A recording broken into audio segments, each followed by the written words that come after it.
மதிப்புரை ஜனாதிபதி மஹிந்த ராஜபக்ஷ அவர்களால் பணிக்கப்பட்டிருந்த விடயம் யாராக இருந்தாலும் இடம்பெயர்ந்த மக்களை நாங்கள் குடியேற்றவோம். இதுதான் எங்களுடைய கடமை, இதுதான் எங்களுடைய அமைச்சுக்குரிய பணி. அது முஸ்லீம் மக்களாக இருக்கலாம், தமிழ் மக்களாக இருக்கலாம், சிங்கள மக்களாக இருக்கலாம், அது இல்லை பிரச்சனை. அப்போ நாங்கள் வடகிழக்கு பிரதேசத்தில் தொடராக இந்த வேலை திட்டத்தை செய்து வரோம். கிட்டத்தட்ட 3 லட்சம் குடும்பங்களை இதுவரையில் மீள் குடியமர்த்திருக்கோம். மட்டக்களப்பு மாவட்டத்தில் இறுதியாக இருந்த 2 சில கிராமங்கள் அதில் நிறைய குடியேற்றம். அதனுடன் மட்டக்களப்பு மாவட்டம் பூர்ணப்படுத்தப்பட்ட குடியேற்றமாக மாற்றப்படுகின்றது. ஒன்று புனானை, அடுத்தது கருங்காலி அடிச்சேனை என்று சொல்லி கிரானில் இருக்கின்ற ஒரு பிரதேசம். இந்த 2 தான் இதுவரையிலே குடியேற்றாமல் இருந்தது. அதற்கே நாங்கள் உண்மையிலே எங்களுடைய அமைச்சராளர்களை பாராட்ட வேண்டும். பெருந்தோய நிதிகளை இன்று செலவிட்டு எங்களுடைய அதிகார சபையின் பணிப்பாளர் நிமாலயா அவர்களின் முயற்சியின் காரணமாக பல வேலை திட்டங்கள் இங்கு நடக்கின்றது. கடந்த மாதம் மூக்கு கண்ணாடி கூட கொடுத்திருந்தோம். தற்பொழுது இந்த குடியேற்றுவதற்கான தற்காலிக கூடாரங்களை அமைப்பதற்குரிய வளங்கள் உங்களுக்கு தரப்படுகின்றது.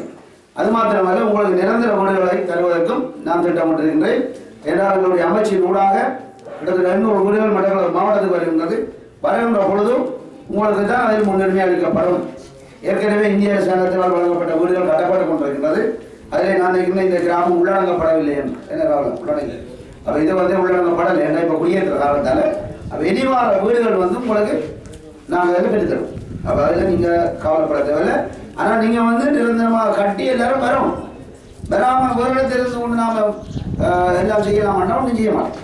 அப்போ இப்போ நீங்கள் உங்களோட பிரதேச செயலாளர் உங்களோட கிராம செயலர்களாக இதில் குடியேறி இருப்பீர்களாக இருந்தால் உங்களுக்கு மேலதிக வளம் அனைத்தையும் கொண்டு வரலாம்.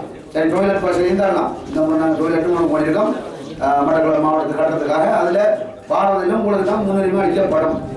இதில் நீங்கள் எல்லா மக்களும் ஒற்றுமையாக புரிந்துணர்வாக இருக்கணும். ஏன்னா அதைத்தான் அவங்களோட அன்பாக வேண்டிக் கொள்ளும்.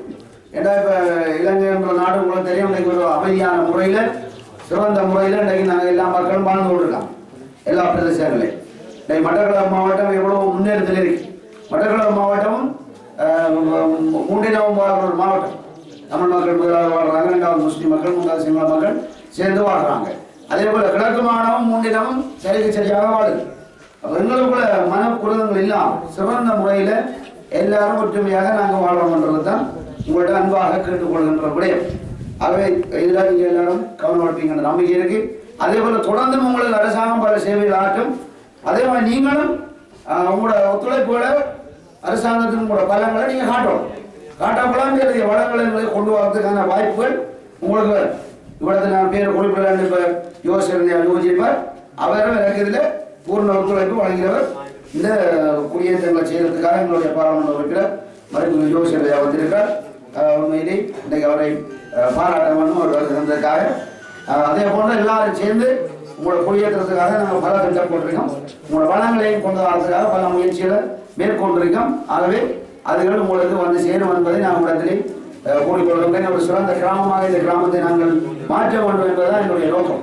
அதாவது புனானை என்பது உங்களுக்கு தெரியும், கடந்த நாங்கள் சின்ன வயதில் இருக்கின்ற பொழுது, இதில் ரயில்களில் பயணிக்கின்ற பொழுது இவ்விடம் ஒரு சின்ன ஒரு குட்டி டவுனாகத்தான் இருந்தது. பல கடைகள், பல பேக்கரிகள், சாப்பாடு கடைகள், ஒரு கலகலப்பான இடம். அப்போ கடந்த 30 வருட யுத்தத்திலே ஒரு யுத்த பிரதேசமாக மாற்றப்பட்டு பல தாக்குதல் காரணமாக இது இடம்பெயர்ந்து இப்பானதுக்குரிய வாய்ப்பு வந்துருக்கு உங்களுக்கு. அப்போ இப்போ பல கிட்டத்தட்ட 99 விதமான பிரச்சனை முடிஞ்சிருக்கு. மட்டக்களப்பில் ஒரு நேரத்தில் உள்ளவர்கள் தான் நீங்கள் அந்த 2 கிராமம். அதை விட நாங்கள் பூர்த்தியாகி உங்களோட தலைமை என்றளவு அதே மாதிரி எங்களுடைய மதிப்புக்குரிய அமைச்சர் குணத்தின வீரமோகன் நானும்